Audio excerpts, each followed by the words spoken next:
Unit 6, Absolutism versus Constitutionalism. The Rise of French Absolutism, 1598 to 1661. Part 1. France triumphantly recovered its political strength following the wars of religion and emerged as unquestionably the leading power of Europe. This was not a miracle, for France enjoyed splendid assets, a population of 16 million, a diversified economy, and a heritage of military prowess.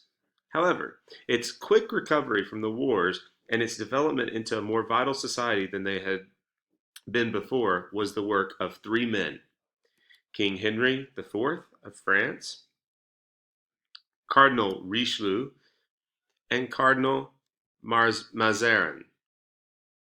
These men had the same set of goals: to weaken local noble rule, to strengthen central royal authority, and to enlarge French territory by means of an aggressive foreign policy. Henry IV has the special distinction of being the most popular king in French history. Brilliant and funny, yet a resolute man of action, he could mix into any crowd. He was a man of the people, as evidenced in his desire to see every French peasant have a chicken in his pot each Sunday.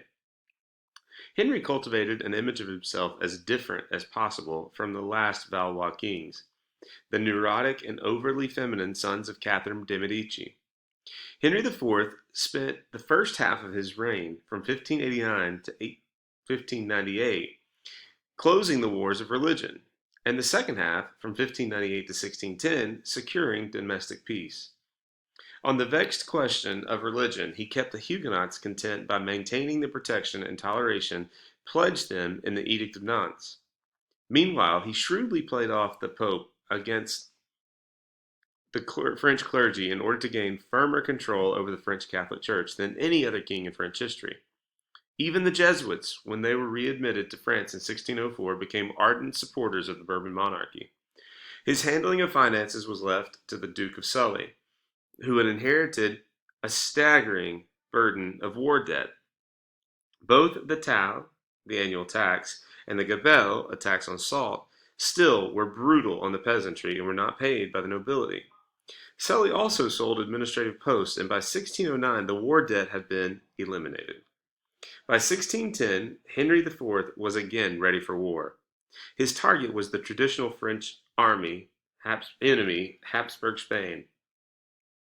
France was virtually encircled by Spanish territory, the Pyrenees on one side and Luxembourg and Flanders to the north, provinces Henry was eager to annex. Besides, he had not forgiven Philip II for prolonging the French civil wars.